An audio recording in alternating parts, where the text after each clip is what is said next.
Hey everybody, movie reviewer next door here in review. And this time I saw The Ministry of Ungentlemanly Warfare. This is an action war comedy film directed by Guy Ritchie from 2024, and it stars Henry Cavill, Eiza Gonzalez, Alan Richardson, Henry Golding, Carrie Elways, Alex Pettyfer, Hero Fiennes Tiffin, Babs Olusanmoku, Til Schweiger, and Rory Kinnear. In this film, during World War II, the British Army assigns a group of competent soldiers to carry out a mission against the Nazi forces behind enemy lines. A true story about a secret British World War II organization, the Special Operations Executive, founded by Winston Churchill. Their regular warfare against the Germans helped to change the course of the war and gave birth to modern black operations. So, what did I think of the Ministry of Ungentlemanly Warfare? Well, I haven't seen a lot of Guy Ritchie's films, but I might after watching this. And while it's not perfect, I did still really enjoy it. It was nice to see a fun war movie given all of the depressing as fuck war movies that are around nowadays. But let me get to the cast.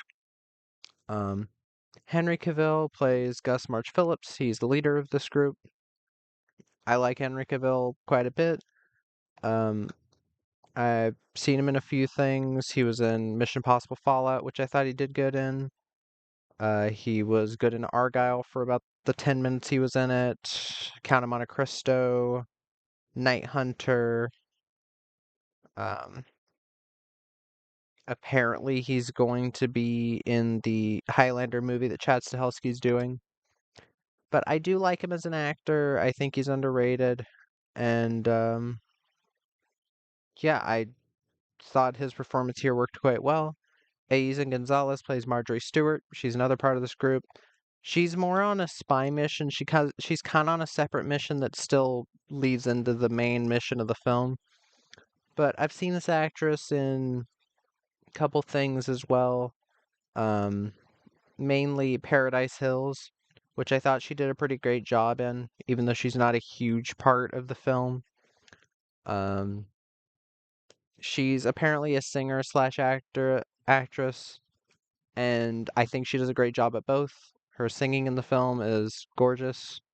Um, I wish I could find a version of her version of Mac the Knife online, but I couldn't.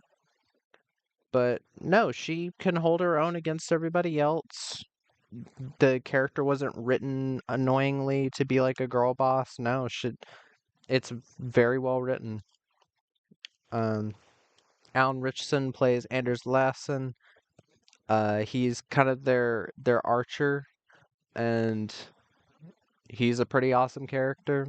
Alan Richardson is an actor that I've been super into recently, and I think a lot of people would know him from the Reacher TV show or the Reacher Amazon Prime show. I think he's really good here. Um, Real badass. Henry Golding plays Freddy Alvarez. He's the explosions guy. He does his thing. I like Henry Golding. Carrie always plays Brigadier Gubbins M. Um, he does his job. He's not a huge part of the film. Alex Pettyfer plays Jeffrey Appleyard. I like Alex Pettyfer. Babs Olusanmoku plays Mr. Heron. He's kind of there with Aiza or with Marjorie to help like put up the explosives. Um, Til Schweiger. Oh wait, Hero finds Tiffin plays Henry Hayes. He's another part of the group. I was fine with him. Til Schweiger plays Heinrich Luhr, who is kind of our main villain. I don't mind his acting, but I do think the villain is a little weak. I'll get to that. And Rory Kinnear plays Winston Churchill. I didn't even recognize Rory Kinnear, but then I was like, I feel like I know who this is. Like, I didn't recognize it as Rory Kinnear, but then when I looked it up, I was like, wow, that's really good makeup because it doesn't even look like him. But here's the thing with this film, it's maybe it's more of an 8 film than a 9 film in that it's not super original. There's a lot of plot points that are insanely similar to Inglourious Bastards. And even one specifically dealing with the female character, and it doesn't hit nearly as hard. A lot of this did remind me of Inglourious Bastards. And Inglourious Bastards is a much better film than this. But I think it's that I was just in the right mood for this type of movie.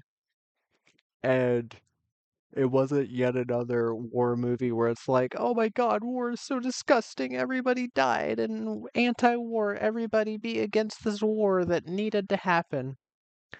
And yeah, I'm kind of over that. Like those types of war movies. That's why I don't go after war movies that often. That's probably part of why I didn't really care for The King's, because what happened during the war segments of that movie really just pissed me off because there's like a big hero moment and then it's like, oh, no, dead. And I was like, okay, I'm done with these movies because every time they try to do something happy, I'm like, oh yeah, something shitty's gonna happen. And I don't like that type of writing. I think it is genuinely horrific writing a lot of times when movies keep going worse and worse. They keep trying to get more and more depressing. This film, again, it has its share of serious moments, but overall, it is an action war comedy, also somewhat of a spy thriller, and I think it succeeds at both. The action throughout is pretty well done, pretty well handled, even though there's definitely going to be quite a bit of CGI, but none of the CGI really stuck out to me. Even the explosions at sometimes, I feel like there's some practical elements to them, especially. This film was made for 60 million bucks. 60 million is the budget. The film looks really nice. There's some good cinematography. There's just a good,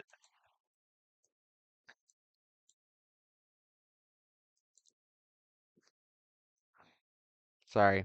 There's something flashing on my computer that's distracting me right now and I'm trying to think. I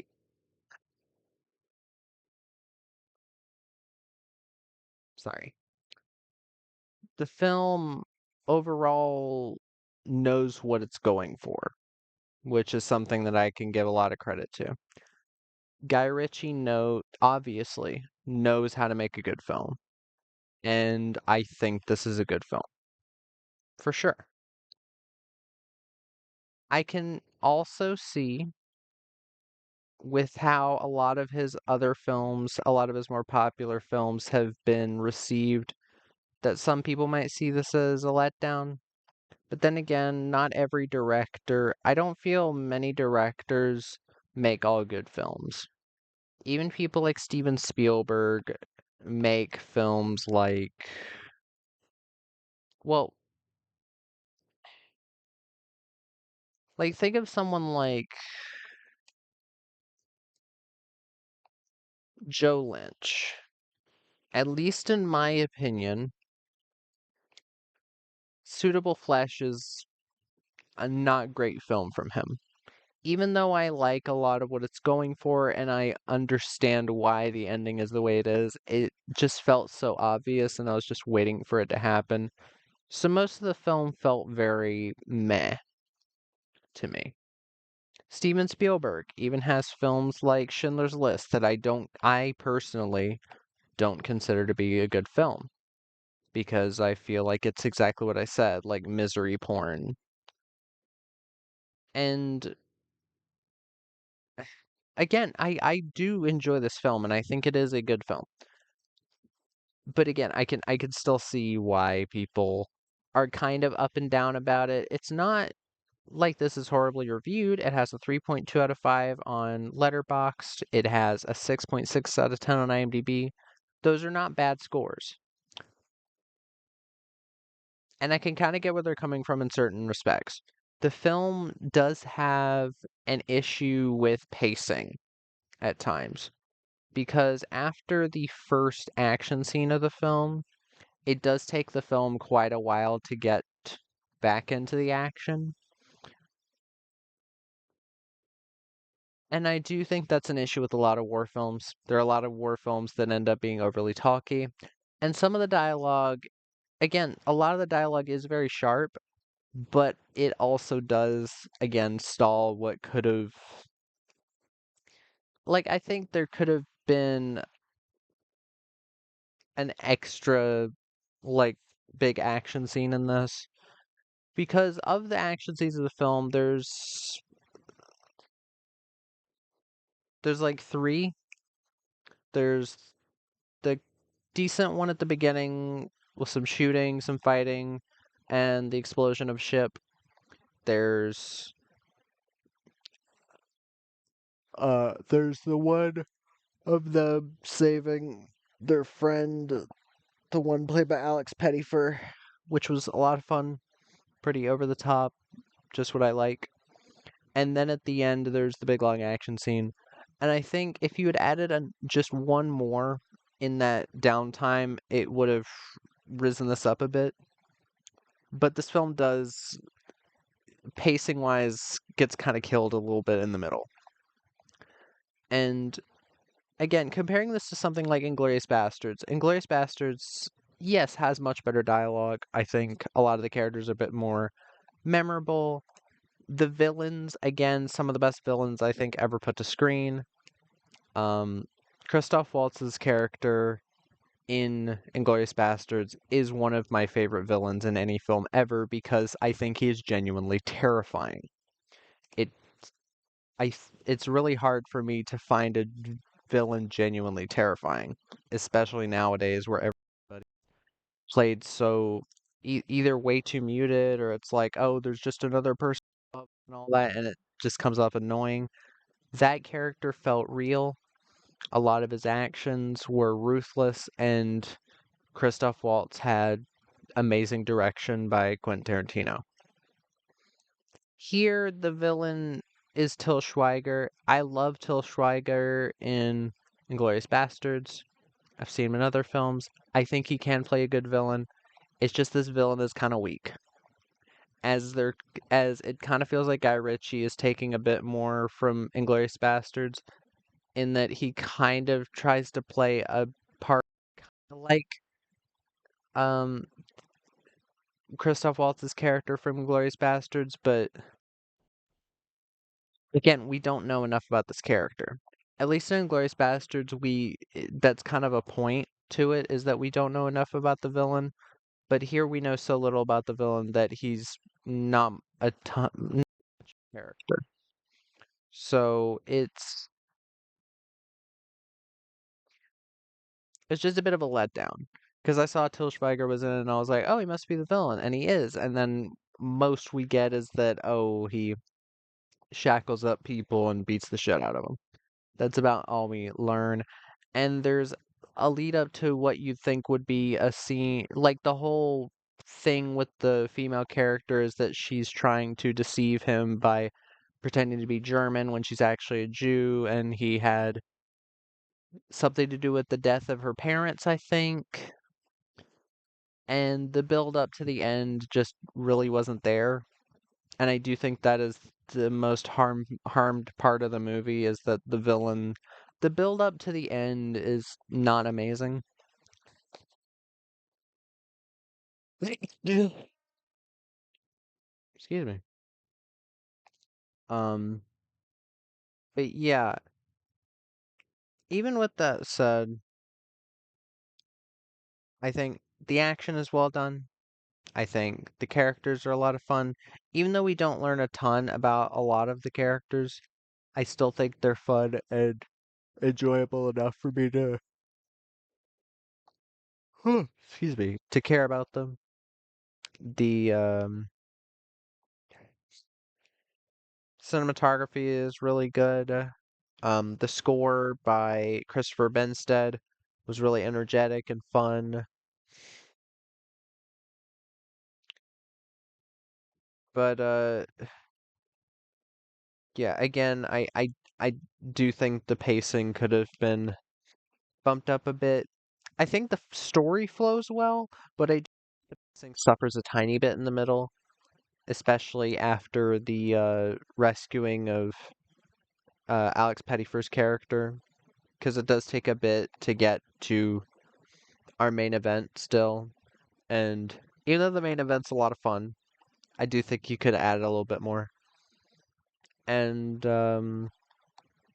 again, the villain is kind of whatever. But yeah, overall, I still really enjoy this film. That that was my review of the Ministry of Ungentlemanly Warfare. If you've seen the film, let me know what your thoughts are in the comments down below. If you have any recommendations, put them down there as well. And movie reviewer next door, out.